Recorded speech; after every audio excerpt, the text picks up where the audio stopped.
Assalamualaikum warahmatullahi wabarakatuh. Perkenalkan, nama saya Ayuni Fadila. Saya akan mempresentasikan jurnal yang sudah saya buat, yaitu konsep pengembangan self-esteem pada anak usia dini dalam membangun kepercayaan diri. Saya menggunakan template Potensia. Langsung saja, abstrak tentang self-esteem. Setiap anak yang lahir ke dunia ini tuh tidak mempunyai self-esteem. Self-esteem itu tumbuh dan berkembang sesuai dengan pengalaman dan perkembangan usia anak. Peran orang tua dan lingkungan juga sangat penting dalam perkembangan self-esteem pada anak. Self-esteem itu adalah perasaan seperti dicintai, dihormati, dihargai, disayangi, diterima. Dan anak membutuhkan self-esteem untuk merasa diterima di lingkungannya. Bukan hanya penerimaan yang akan didapatkan anak, self-esteem juga dapat membawa anak merasa tinggi di dalam pencapaian hidupnya. Karena anak yang percaya diri, berpikiran positiflah yang mampu menghadapi tantangan di hidupnya. Kata kunci konsep diri, self-esteem, kepercayaan diri.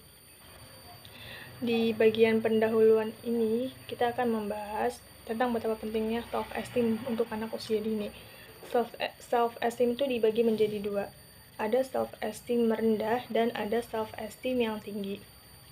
Self-esteem yang rendah adalah biasanya akan didapatkan atau dimiliki oleh anak-anak yang mudah stres, mudah tersinggung, menciptakan rasa ketidakbahagiaan, kecemasan yang tinggi, dan mempunyai rasa kebencian dan memendam.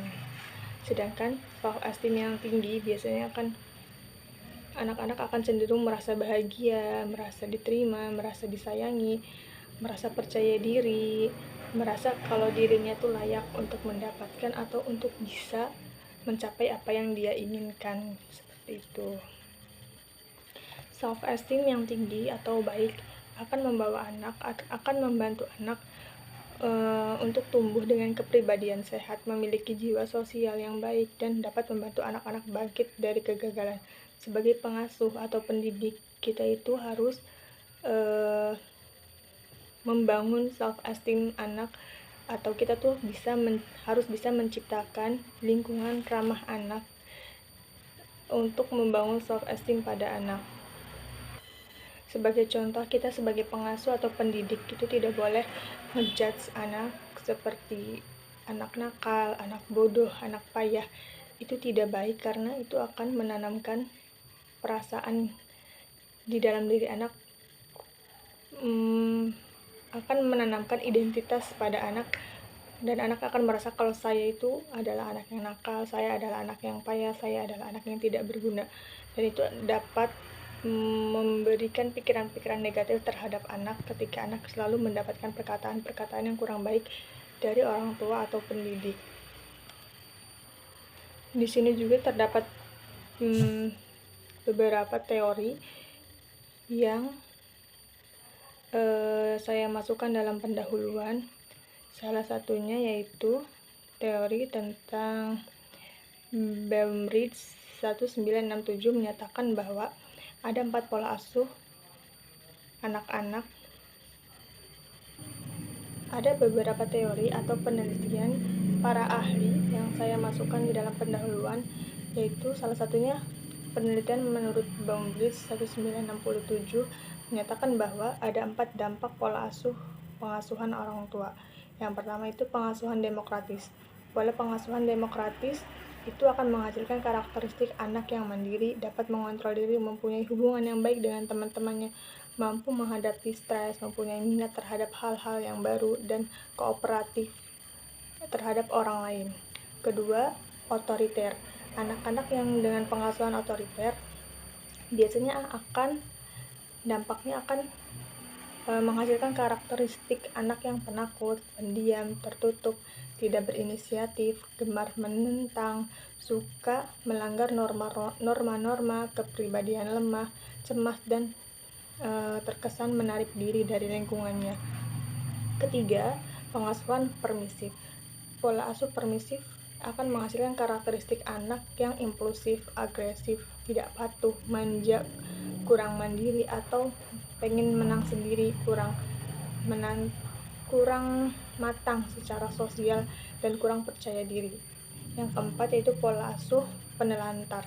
Pola asuh penelantar akan menghasilkan karakteristik anak yang moody, impulsif, agresif, kurang bertanggung jawab, tidak mau mengalah.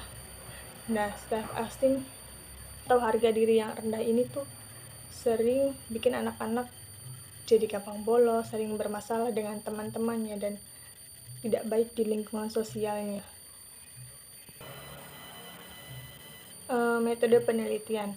Penelitian ini menggunakan penelitian kualitatif dengan studi literatur. Kegiatan penelitian dengan studi literatur dilakukan peneliti dengan mencari data dari berbagai sumber tertulis, baik berupa buku, artikel, dan jurnal yang relevan dengan objek penelitian, sehingga masalah dapat dipecahkan dengan menelaah sumber-sumber data yang terkumpul sebelumnya dan tidak dibutuhkan lagi riset di lapangan. Bukan tidak dibutuhkan, tetap ada riset di lapangan, tetapi lebih banyak membandingkan data-data yang relevan. Hasil dan pembahasan. A. Self-esteem. Self-esteem itu diartikan sebagai penilaian terhadap diri sendiri, tentang rasa keberhargaan diri yang diekspresikan melalui sikap-sikap positif yang ada pada dirinya. Self-esteem itu dibagi menjadi ada dua komponen di dalam self-esteem itu, yaitu self-confident, kepercayaan diri, dan self-respected, rasa penghormatan diri. Self-esteem itu menggambarkan bagaimana individu menilai dirinya sendiri sebagai individu yang memiliki kemampuan, berharga, dan berkompeten. Self-esteem merupakan salah satu faktor keberhasilan individu dalam kehidupannya, karena perkembangan self-esteem pada anak akan menentukan keberhasilan maupun kegagalan yang ada di dalam hidupnya. Menurut Ilham Kamaruddin, konsep pengembangan self-esteem pada anak untuk membangun kepercayaan diri sejak dini di masa mendatang. B. Pengembangan self-esteem pada anak. Pengembangan harga diri atau self-esteem sangat dipengaruhi oleh pengalaman semasa kanak-kanak. Self-esteem pada anak merupakan sebuah aspek yang sangat penting karena dapat mempengaruhi motivasi, perilaku, tingkat kepuasan hidup, kepercayaan diri, serta berkaitan erat dengan kesejahteraan psikologi mereka. Ada beberapa hal yang dapat mengembangkan self-esteem pada anak. Dalam konsep pengembangan self-esteem pada anak untuk membangun kepercayaan diri pada anak. Yang pertama, jangan bersikap kasar terhadap anak. Anak tidak boleh dikasarin. Ketika pun mereka melakukan kesalahan, kita tidak boleh memarahi mereka, mencaci maki mereka. Kita harus bisa mengelola diri kita untuk berbicara empat mata dengan anak dan menjabarkan kesalahan yang dilakukannya tanpa adanya emosi yang keluar dari diri kita, dan anak tetap tenang dan dapat menerima kesalahannya dan dapat merenungkan kesalahannya agar anak tidak melakukan kesalahannya, dan anak juga tidak trauma ketika melakukan kesalahan. Dia juga bisa berbicara ketika anak melakukan kesalahan. Kita tuh jangan mengeluarkan kata-kata yang kasar dengan memukul, mencaci, mencubit, atau marah-marah, karena dengan begitu akan mengubah anak menjadi anak yang pribadi yang percaya, yang memiliki self-esteem yang tidak tinggi. Itu akan membuat anak membuat anak menjadi rendah diri. Anak pun tidak menilai buruk dirinya sendiri. Akibatnya, anak akan melakukan perilaku yang menyimpang seperti menangis, bersikap kasar terhadap orang lain, melawan, dan sebagainya. 2. Menanamkan penghargaan diri kepada sang anak. Jangan biarkan anak terpuruk karena kekurangan yang ada pada dirinya, seperti bentuk fisik yang bermasalah, cacat, dan lain sebagainya. Siasati kekurangan tersebut dengan mengembangkan keahlian dan keterampilan anak yang lainnya, sehingga kekurangan anak tidak terlihat lebih, dan anak pun merasa lebih berarti dan bangga kepada dirinya sendiri. Yang ketiga, memberikan pujian terhadap anak. Apresiasi apapun itu pencapaian anak, baik pencapaiannya itu besar maupun pencapaiannya hanya pencapaian yang biasa. Pujian yang ditunjukkan kepada anak dapat membangkitkan motivasi, kekuatan, dan keberanian. Anak pun merasa dirinya mempunyai kelebihan, sehingga meningkatkan rasa percaya diri untuk anak melakukan sesuatu yang lebih. Namun, jangan memberikan pujian yang berlebihan juga kepada anak, karena sesuatu yang berlebihan itu tidak baik. Yang keempat, membuat suasana rumah senyaman mungkin agar anak merasa dihargai keberadaannya dan terhindar dari pertengkaran kehidupan anak. C. Kepercayaan diri. Kepercayaan diri merupakan keyakinan seseorang akan mampu atau keterampilan yang dimilikinya menunjukkan perilaku tertentu untuk pencapaian target tertentu. Menurut Bandura, kepercayaan diri adalah keyakinan orang akan kemampuannya untuk berperilaku seperti diperlakukan untuk memperoleh hasil seperti yang diharapkan. Rasa percaya diri atau self-confidence adalah sejauh mana individu mempunyai keyakinan atas kemampuannya dan sejauh mana individu bisa merasakan adanya kepantasan untuk dirinya sendiri, kepantasan untuk berhasil. D. Membangun kepercayaan diri. Membangun kepercayaan diri mempunyai dampak besar dan pengaruh yang signifikan, khususnya bagi anak usia dini. Anak mulai mengembangkan kepercayaan dirinya sejak umur 1-3 tahun.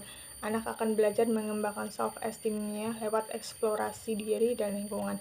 Di masa ini, peran dukungan orang tua dan lingkungan itu sangat penting agar anak dapat tumbuh dengan positif, bukannya yang negatif. Cara agar anak dapat tumbuh menjadi pribadi yang percaya diri yaitu dengan membicarakan hal-hal positif yang ada pada diri sang anak. Hindari ucapan-ucapan yang bersifat menghina, merendahkan, dan selalu memberikan pujian dan apresiasi terhadap keberhasilan yang dilakukan anak. Menjadi pendengar yang baik, menumpuk minat dan bakat anak, memberikan semangat, menghargai perasaan anak, dan hindari kritik yang terlalu keras dan membiarkan anak melakukan sesuatu sendiri selagi dia bisa. Penutup kesimpulan, self-esteem pada anak merupakan sebuah aspek yang penting karena dapat mempengaruhi motivasi, perilaku, tingkat kepuasan hidup, serta berkaitan erat dengan kesejahteraan psikologi mereka. Untuk meningkatkan harga diri, seorang anak harus mempunyai gambaran diri yang positif yang diawali dengan penerimaan tentang dirinya sendiri apa adanya, self-accepted. Penerimaan ini dimulai dengan orang tua yang bisa menerima anak apa adanya, bukan karena bentuk fisik yang sempurna, tetapi karena anak memang berharga. Self-image anak pun ikut positif, maka harga diri positif akan berdampak kepada kepercayaan dirinya, self-confidence. Kepercayaan diri peran terbesar untuk menumbuhkan self-esteem pada anak sebagai individu yang percaya diri.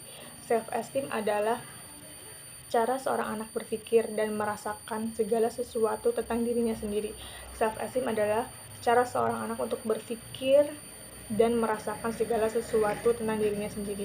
Cara agar anak dapat tumbuh menjadi pribadi yang percaya diri yaitu dengan membicarakan hal-hal yang positif, untuk selalu memberikan apresiasi, tidak berbicara kasar, dan selalu memupuk minat dan bakatnya. Sekian presentasi yang bisa saya sampaikan, kurang dan lebihnya saya mohon maaf. Billahi taufiq wal hidayah. Wassalamualaikum warahmatullahi wabarakatuh.